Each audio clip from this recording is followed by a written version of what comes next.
Hello, I'm JT. And I'm Will. And you're watching Gear Wars.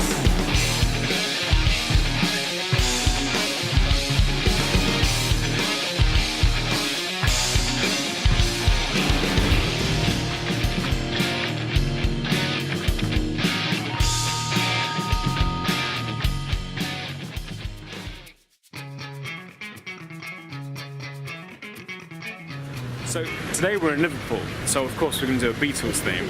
Our rig has to comprise of a guitar, an amp, and then with any budget left over, some extras like pedals or effects. And we're going to have a budget of £2,000. Think of this as fantasy football, but for guitarists. All the stuff we find is going to be on our phones, and we're not actually buying any gear, merely fantasizing about it. Now we're going to go to our first location, and we're going to look for guitars.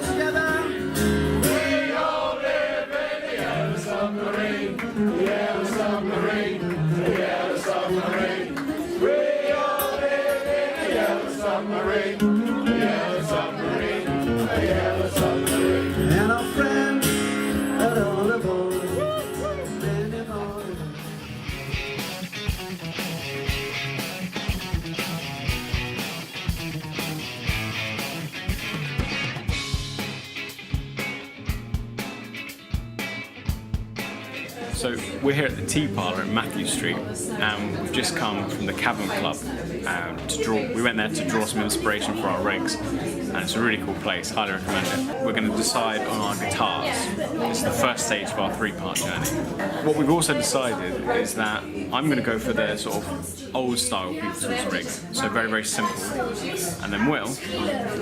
I'm going to have a look at the later sound, the studio era, a bit more experimental, a bit more psychedelic. Let's see what we can find.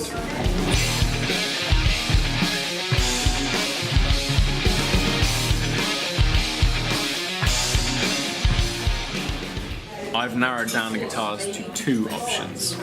Firstly, I found this Epiphone Elitist, which is a 1965 Casino, and it's made in Japan, and it's a beautiful looking guitar. But it's £1,500, so it wouldn't leave me a lot of budget for the amps. The other thing I found is a Gibson Midtown Custom, and again, a really beautiful looking hollow body guitar, and it also comes with a hard case. So I think I won't be able to decide for sure until I know what amp I'm buying. What have you found, Will? Well, I was looking for George Harrison's late guitar, which was primarily a Stratocaster from 67 to 69 and for all his solo work, really. And I stumbled across a Jimi Hendrix signature model made in Mexico Fender Strat. Lovely, classic, white finish. Reverse headstock. Reverse headstock, yeah. Not authentic to George, but I think you can allow it. And it's £500, so I'm going down a little bit on the guitar, but that allows me a lot more leeway with my extra trickery. Cool, well, let's head to our next location and look for amps.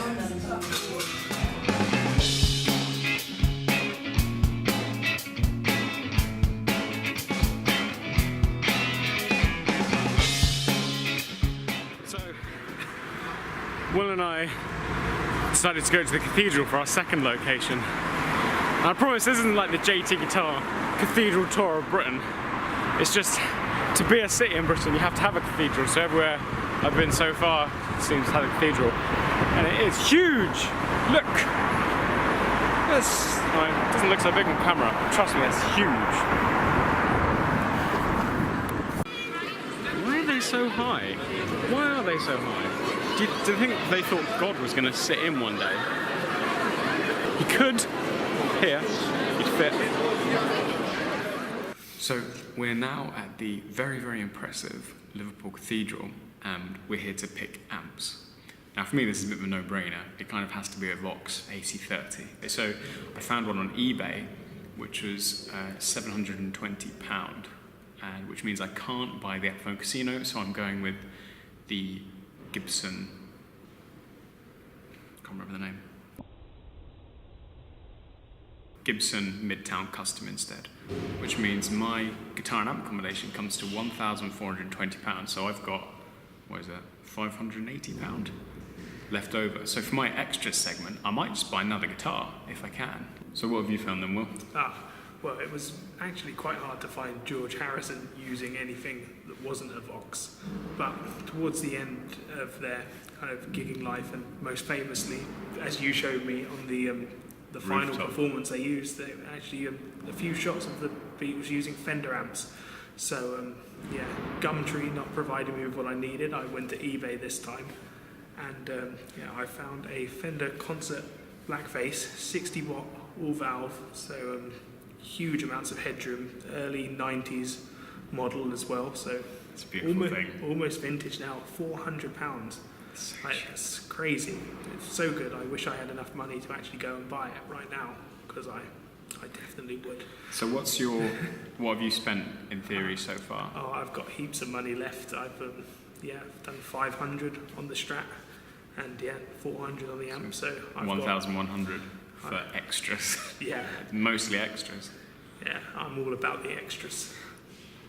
Let's head to our third and final location. We don't know where that is yet, but we'll go there to decide on extras, for which Will has a budget of £1,100 and I have 580. We spent too long in the church and now it's really cold and wet.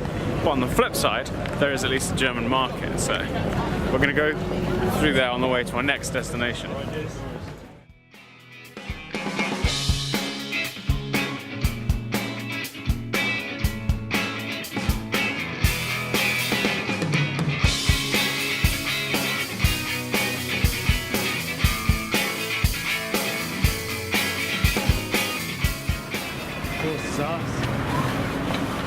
And the Empire Theatre.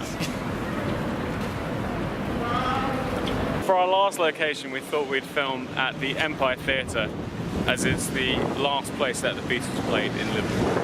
It's my fucking hair. It looks like that's all I have. Take the hood down. Mine just goes up. This looks better, just about. Jesus. No, it doesn't.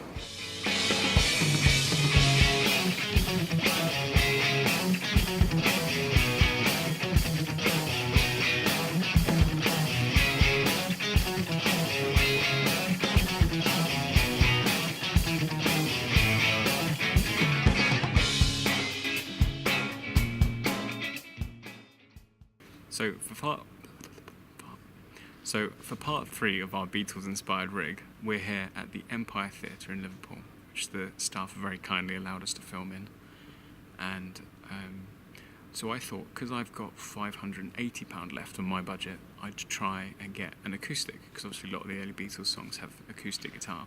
So what I've found is, unbelievably, a Rosewood Martin from 1995, and it's only £600. So although that actually would put me just £20 outside of my budget, I'm pretty sure I could haggle £10 off the other 2 items. So I'm going to allow myself that. And it's my idea, and I'm the boss, so I'm going to do whatever I want. What are you going to do about it? Rules don't apply. Exactly. Rules don't apply to you, do they? No. I've been caught in the opposite of John's situation. I've got way too much money left to play with, and I'm really struggling to find things to fill them, which is a problem I wish I had in real life. I've gone for the MXR Echoplex. Get those real classic tape sounds without the expensive tape. And reliability issues. Yeah, for all those watery, warbly, psychedelic sounds that you hear all over tracks, like Lucy in the Sky with Diamonds. I've got the Univibe, and I've finally topped it off with this very nasty vintage sounding Love Pedal Fuzz. Get some of those distorted sounds that pop up every now and then.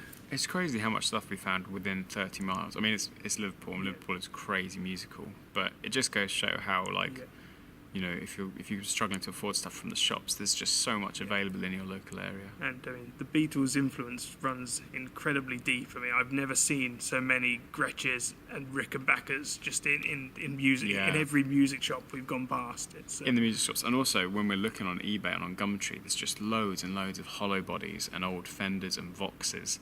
And yeah, it's interesting to see. We saw from the other one the types of gear in different locations does seem to vary based on location. Anyway, I think we're going to move on now we'll find somewhere else to do our final rig rundown.